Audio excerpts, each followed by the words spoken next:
Welcome to Suman TV. నేను మీ సీమ. మనం అయితే ఇప్పుడు విజయనగరం జిల్లా చీపురుపల్లిలోని పుర్రాయి వలస శ్రీ మానసాదేవి టెంపుల్ వద్ద అయితే ఉన్నాము. ఈ లోపలికి వెళ్ళి ఒకసారి చూద్దాము ఆలయ విశేషాలు, అలానే చరిత్ర. ఒకసారి లోపలికి వెళ్ళి ఇక్కడ ఆలయ అర్చకులతోని, అలానే ఆలయ ధర్మకర్తలతో కూడా మనం మాట్లాడదాం. ఇక్కడ స్వయంభూగా వెలిసారనమాట అమ్మ.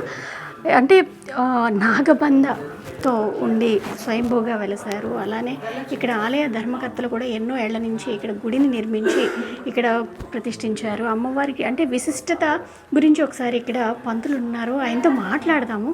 అర్చకులు ఉన్నారు, ఒకసారి ఆయనతో మాట్లాడదాము. అమ్మవారికి ఏ రోజుల్లో ఎటువంటి పూజలు అవి చేస్తారు, అలా భక్తులు ఏ రోజున వస్తారో ఆయన మాటలోనే అడిగి తెలుసుకుందాం. ఇక్కడ అమ్మవారికి ప్రతి మంగళవారం ప్రతి శుక్రవారం కూడా అమ్మవారికి పంచామృతాలతో అభిషేక కార్యక్రమం అనేది జరుగుతుంది తల్లి. ఉదయం బ్రాహ్మముహూర్త సమయంలో 3:45 నుంచి అమ్మవారికి పంచామృతాలతో అభిషేకం అనేది జరుగుతుంది తల్లి. తదుపరి అదే విశేషంగా ప్రతి మంగళవారం ప్రతి శుక్రవారం మధ్యాహ్నం ఉదయం సమయం నుంచి మధ్యాహ్నం భోగం పెట్టే సమయం వరకు కూడా అమ్మవారి సన్నిధిలో కుంకుమార్చన, దోష పరిహారార్థం కుంకుమార్చన చేస్తారు తల్లి. ఇక్కడ అమ్మవారు స్వయంభూగా శక్తిగా, అమ్మవారు పుట్టలో నాగబంధ రూపమై అమ్మవారికి స్వయంభూగా వెలిసారు తల్లి. విశాఖపట్నం పురుషోత్తపురం. మీ పేరు? డిబిఎస్ నారాయణరావు. ఇది వరకు వచ్చారా? ఇదే ఫస్ట్ టైం? సెకండ్ టైం అండి. సెకండ్ టైమా? చెప్పండి సార్ అమ్మవారి గురించి ఒక ఫ్యూ వర్డ్స్. అమ్మ అంటే నేను వచ్చింది ఇప్పుడు సెకండ్ టైం. ఇది నాకు తెలిసినంత వరకు చాలా మహిమగల అమ్మవారని తెలుసును. మా మిసెస్ ఎక్కువ వాళ్ళ కోలాటం ఆడుతుంటారు, వాళ్ళ బ్యాచ్తో వచ్చేది అనమాట. అందుకు నన్ను తీసుకొచ్చింది అనమాట. నేను ఎల్ఐసిలో పనిచేసి రిటైర్ అయిపోయాను. 3 years అయింది రిటైర్ 2020లో. చాలా మహిమగల అమ్మవారని తెలిసింది. మా మిసెస్తో మా అబ్బాయితో కారులో వచ్చాం ఫస్ట్ టైం. అంతకుముందు వాళ్ళ కోలాటం బ్యాచ్తో వచ్చింది. అప్పుడు చెప్పింది తీసుకెళ్ళి వచ్చాం. మళ్ళీ సెకండ్ టైం మేమేదో అనుకున్న కోరిక నెరవేరింది. మళ్ళీ ఇప్పుడు వచ్చాం అన్నమాట. 27 ప్రదక్షిణలు చేశారా? చేశానండి. ఇప్పుడు నేను చేశాను. చేసిన తర్వాత మీరు కోరుకున్న కోరిక నెరవేరింది. చేయకముందే కోరారు. చేయకముందే మీరు కోరిక కోరారు, తర్వాత ప్రదక్షిణలు చేశారు. అప్పుడు ఆవిడ చేసింది 27 ప్రదక్షిణాలు కోరిక ఉండే. అది కోరిక తీరిపోయింది. ఇప్పుడు నేను చేశాను ప్రదక్షిణాలు. ఇప్పుడు చేయలేదంటే. ఏమైనా కోరుకున్నారా? తప్పదు కదా, భక్తులంతా కోరుకోవాలి. ఆవిడ అలా తీరుస్తూనే ఉంటారు. అది తప్పదు. తీర్చమని కోరాం, ఒక కోరిక తీర్చారు, అనుగ్రహించారు. రెండోది కూడా తప్పనిసరిగా ఆవిడ అనుగ్రహం అవుతుందని అవ్వాలి కూడా. అది చూస్తున్నారు కదా, భక్తులైతే అంటే ముందు ఒక కోరిక అయితే కోరుకున్నారు, ఆ తర్వాత ప్రదక్షిణలు చేశారు. వీళ్ళు అనుకున్న కోరిక అయితే నెరవేరింది. ఇప్పుడు కూడా మరొక కోరికతో వచ్చారు, అలానే 27 ప్రదక్షిణలు చేశారు.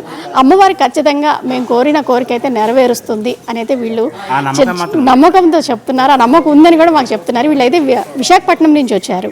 నా పేరు దేవి. నేను ఒకసారి ఇక్కడ మా రోజా మేడంతో కోలాటానికి వచ్చాము, చేసాము. అప్పుడు వచ్చిన మా కోలాటం మెంబర్స్లో చాలామందికి అబ్బాయిలు లేని వాళ్ళకి అబ్బాయిలు పుట్టారు.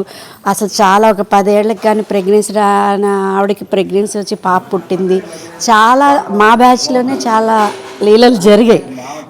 దాని నిమిత్తం మేము మా వారితో నేను మళ్ళీ వచ్చాను అనమాట. అమ్మవారు అయితే చాలా నిదర్శనం ఇక్కడ అమ్మవారు అయితే. శ్రీ శ్రీ శ్రీ మానసాదేవి నాగశక్తి స్వయంభూ అమ్మవారి దగ్గర ఉన్నాము ఈరోజు. ఈ యొక్క అమ్మవారి విశేషం ఏంటంటే, ఈ యొక్క కలియుగంలో మానవ మాతృలుగా మన జీవన ప్రమాణాలు కానీ, మన జీవన విధానాలు కానీ, ప్రతి ఒక్క విషయంలో కూడా దేవతామూర్తుల్లో అత్యుత్తమైన విశేషమైన శక్తి కలిగిన వారు మానసాదేవి. భారతదేశంలో 2 చోట్ల ఉన్నారమ్మ.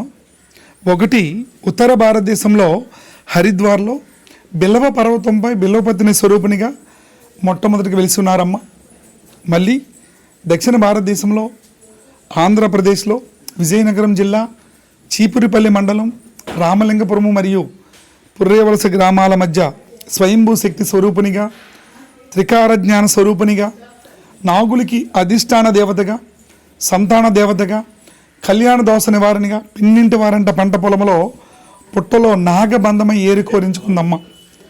మా తమ్ముడికి స్వప్నంలో కనిపించి చెప్పిన తర్వాత ఆ యొక్క నాగబంధం ఏదైతే ఉందో అమ్మ మూలవిరాటు ఆ స్వరూపాన్ని తీసి తల్లి కోరికన విధంగా బ్రాహ్మీ ముహూర్తంలో బ్రహ్మ గడియల్లో తెల్లవారుజామున వేకువజామున ఉదయం 3:45 సమయంలో అమ్మ కోరికన విధంగా శాస్త్రోక్తంగా పండితుల సమక్షంలో ప్రతిష్టాపన చేయడం జరిగింది. ఇప్పుడు 2019 జూన్ 24న. అర్థమైందమ్మా? అలాగే ఇప్పుడు మీరు అమ్మ చూస్తున్న అమ్మ స్వరూపం ఏదైతే ఉందో, నేను ఇలా ఉంటానని చెప్పిన తర్వాత అమ్మ స్వరూపాన్ని తయారు చేసి పెట్టడం జరిగింది. ఇది అమ్మవారి యొక్క పుట్టిక. అలాగే అసలు అమ్మవారిని ఎందుకు కొలవాలి, అమ్మవారిని ఎందుకు పిలవాలి? చాలా దేవతామూర్తులు ఉన్నారు. అసలు ఈవిడి విశేషం ఏంటి, అసలు ఈవిడిని కొలిస్తే ఏంటి? పార్వతీ పరమేశ్వరుల కుమార్తెగా, శివమానస పుత్రికగా, శివాత్మికగా, శివశక్తి స్వరూపిణిగా అమ్మవారు ఈ కలియుగంలో స్వయంభూ శక్తి స్వరూపిణిగా నిలిచి ఉన్నారమ్మ. ఈవిడ్ని ఈ స్థలంలో, ఈ భాగంలో అమ్మవారిని దోచులు చాచి మాట్లాడి వెళ్తుంటారు అందరూ కూడా. భక్తులుగా అమ్మ తీసుకొచ్చేటప్పుడు 4 విధాలుగా అమ్మ దర్శనం చేస్తారు తల్లి. ఇక్కడ మొదటిగా అమ్మవారి దగ్గరికి వచ్చాడు, అమ్మవారి చుట్టూ ప్రదక్షిణ ఉంటుంది. ఇక్కడ చాలా విశేషమైన ఫలితాలు ఉంటుంది. ఇక్కడ అవి ఏంటంటే 27 ప్రదక్షిణలు ప్రత్యేకతమ్మ. 27 నక్షత్రాలకి యుగవాహినిగా మానసాదేవి నాగశక్తి స్వరూపునిగా అమ్మవారిని పిలుస్తారు. అందుకని 27 సార్లు ప్రదక్షిణ చేస్తారు. మొదటిగా వచ్చినప్పుడు దోచులు చాచి ఒక మాట, మన యొక్క కష్టసుఖాలు ఏవైతే ఉన్నాయో అమ్మవారికి మాట్లాడి వెళ్తుంటారు. ఆ మాట్లాడి అమ్మవారి మూలమంత్రం ఏదైతే ఉందో ఓం శ్రీ మానసాదేవి నమః అనుకుంటూ ఆ అడుగులు వేస్తూ ఉంటారు. ఆ చేసేటప్పుడు దోష నివారణార్థం, దోష పరిహారార్థం ఈ ప్రదక్షిణ అనేది ఇక్కడ ప్రాముఖ్యత, ప్రత్యేకత. అయితే ఇది చేసేటప్పుడు మాట్లాడడం కానీ, దిక్కులు చూడడం కానీ చేయకుండా మనసా వాచాకర్మణ సరెండర్ అవ్వాలి. ఎంత సరెండర్ అవ్వాలంటే ఆవగిన్నంత బరువు అహం అనేది ఈ శరీరంలో లేకుండా చూడగలగాలి అమ్మని. అలా చూస్తూ ఆ మంత్రం చెప్పుకుంటూ అడుగులు వేయాలి. అలా అడుగులు వేసేటప్పుడు ఈ యొక్క శరీరంలో ఏ భాగానైనా దోషమున్నా, శాపమున్నా, గ్రహస్థితి ఉన్న, దశల్లో బాగోలేకపోయినా, ఇలా ఏదైనా ఇబ్బంది ఉండేటప్పుడు మనకి ఇబ్బందులు నిజంగా దోషమే కారణమైతే ఖచ్చితంగా ఈ అమ్మవారు స్వీకరిస్తారు తల్లి. ధర్మబద్ధమైన సంకల్పంతో ఆవిడ్ని చూస్తూ మాట్లాడగలిగితే మన మనసులో నుంచి వచ్చే మాటలు ఖచ్చితంగా అమ్మ స్వీకరిస్తుంది. అలాగే తిరిగి భక్తుల యొక్క మనోవాంఛలు వాళ్ళ మనసుకి తిరిగి సంకేతాలు ఇస్తుంది. సంకేతాలు ఇస్తుంది అనడానికి భక్తులకి ఇచ్చే నిదర్శనాలే ఇక్కడ అనుభవం. చాలామంది వచ్చి దర్శనం చేసుకునేటప్పుడు తిరిగి పునర్దర్శనంకి వచ్చేటప్పుడు వాళ్ళ అనుభవాలు చెప్పి వెళ్తున్నారు. ఇది మొదటిది. అలాగే రెండోది బ్రాహ్మీ ముహూర్తపు పూజ. మన యొక్క గోత్రనామాలు చదివి శ్రీచక్ర అర్చన చేసి జప రూపంలో, ధ్యాన రూపంలో అమ్మవారికి మన యొక్క సంకల్పాలు చెప్తారు.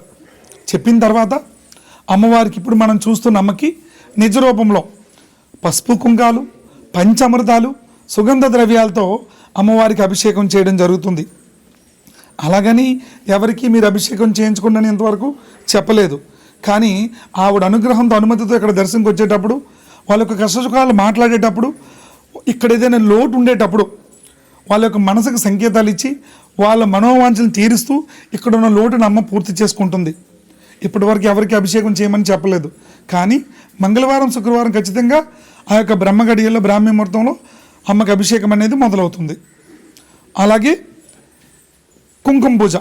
ఇక్కడ దోష నివారణార్థం, దోష పరిహారార్థం ఆడవాళ్ళైనా మగవాళ్ళైనా ఎవరైనా కుంకుమ పూజకు వస్తూ ఉంటారమ్మ. అమ్మవారికి భోగం పెట్టే సమయంలోపు ప్రతి మంగళవారం, శుక్రవారం అమ్మవారి దగ్గర కుంకుమ పూజ అనేది చేయడం జరుగుతుంది. ఇది కూడా దోష నివారణార్థం, దోష పరిహారార్థం. సర్పభయం కానీ, కుజుదోషం కానీ, కాలసర్పదోషం, నాగదోషం, రాహుకేతు, గ్రహపూర్విక, శని పూర్విక, పితృకర్మ దోషాలు, వివాహం, సంతానం, ఉద్యోగం, వ్యాపారం, మానసిక సమస్యలు, దాంపత్య సమస్యలు ఇలా ఏవైనా ఉండేటప్పుడు ఈ యొక్క అమ్మవారిని దర్శనం చేస్తే, మాట్లాడినా, మన యొక్క మనోవాంఛలు చెప్పగలిగిన ఆవిడ అనుమతిస్తే కానీ చాలామందికి ఇంకా దర్శనం ఇవ్వలేదు తల్లి. అందుకని మన కర్మ తొలితే కానీ ఈవిడ దర్శనం ఎవరు చాలామందికి ఇక్కడ ప్రకారం నమ్మకం. ఆ విధంగా ఇక్కడ ఏంటంటే ఆవిడ అనుమతి ఇచ్చేటప్పుడు మనసా వాచా కర్మణ మన యొక్క కష్టసుఖాలు మాట్లాడి వెళ్తుంటారు. తొలి చెప్పిన విధంగా ప్రదక్షిణ, బ్రాహ్మీ ముహూర్త పూజ, అభిషేకము, కుంకుమ పూజ, ఈ 4 విధాలుగా ఎవరైతే నన్ను పిలుస్తారో, కొలుస్తారో, తలుస్తారో వాళ్ళ వెన్న ఉంటుండి నడిపిస్తానన్నదమ్మ. ఈ విధంగా అమ్మ 2019 జూన్ 24 నుంచి ఎప్పటి వరకు కూడా కరోనా సమయంలో కూడా అమ్మ కాంకారీ సేవల భాగంగా అభిషేకం అనేది ఆగలేదు, సంపూర్ణంగా చేయించుకొని సూర్య భగవానుడు రాకముందు ఈవిడికి ప్రత్యేక కార్యక్రమం అనేది ఆ యొక్క బ్రాహ్మీ ముహూర్త పూజ, అభిషేకం అనేది చేయడం జరుగుతుందమ్మా. ఈ 2 కూడా విశేషమైన ఫలితాలను ఇస్తున్నాయి అనడానికి భక్తుల యొక్క అనుభవాలే నిదర్శనం. అందుకని తొలి చెప్పిన విధంగా ఈ కలియుగంలో మనకున్న ఏ ఇబ్బందినైనా ఈ యొక్క అమ్మవారితో మాట్లాడి వెళ్ళొచ్చు. అది ఈ యొక్క అమ్మవారి విధానం. అలాగే ఈ అమ్మవారి దర్శనం అనేది మనం ఎంత దూరం నుంచి అయినా రావడానికి ఇక్కడ ట్రావెలింగ్ కూడా ఇబ్బంది లేదు తల్లి. 3.5 కిలోమీటర్లుగా రైల్వే స్టేషన్ ఉంది, 4 కిలోమీటర్లుగా కాంప్లెక్స్ ఉంది. ఎంత దూరం నుంచి వచ్చినా రావడానికి ఇబ్బంది లేదు. అలాగే మమ్మల్ని సంప్రదిస్తే ఇక్కడ ప్రత్యేక పూజలు అనేది వివరణ కూడా ఇవ్వడం జరుగుతుంది. చాలామంది ఈ యొక్క అమ్మవారిని నమ్మిన తర్వాత వాళ్ళకి అనుభవపూర్వంగా భక్తులు మాకు చెప్పి వెళ్తున్నారు తల్లి మా అమ్మవారి యొక్క గొప్పతనం ఇది. శ్రీ శ్రీ శ్రీ మానసాదేవి నాగశక్తి స్వయంభూ అమ్మవారి యొక్క విధానము, చరిత్ర, గొప్పతనం అమ్మది. చూసారు కదా, ఆలయ ధర్మకర్తలు పిన్నింటి రమణ ఈశ్వరమ్మ దంపతుల కుమారుడు పిన్నింటి శ్రీను గారు అయితే చాలా చక్కగా అమ్మవారి చరిత్ర అలానే ఆలయ విశిష్టత చాలా చక్కగా వివరించారు భక్తులకి. అలానే కాదు అంటే ఎక్కడెక్కడి నుంచో కూడా అమ్మవారిని దర్శించుకొని వస్తూ ఉంటారు. సంతానం లేని వారికి సంతానం కలుగుతుంది, ఏ దోషాలు ఉన్నా సరే అమ్మవారిని కోరుకుని అలానే వచ్చి పూజలు చేయించుకుంటే మొత్తం అన్నీ కూడా తొలగిపోతాయి అని అయితే చాలా చక్కగా వివరించారు. అయితే ఇది విజయనగరం జిల్లా చీపురుపల్లి నియోజకవర్గం, చీపురుపల్లి మండలం, పుర్రాయివలస లింగాలవలస గ్రామం మధ్యలో అయితే ఈ మానసాదేవి టెంపుల్ ఉంది. ప్రతి ఒక్కరు కూడా వచ్చి అమ్మవారిని దర్శించుకొని పునీతులు కావాలని అయితే కోరుకుంటున్నాం. సీమ, సుమన్ టీవీ, విజయనగరం.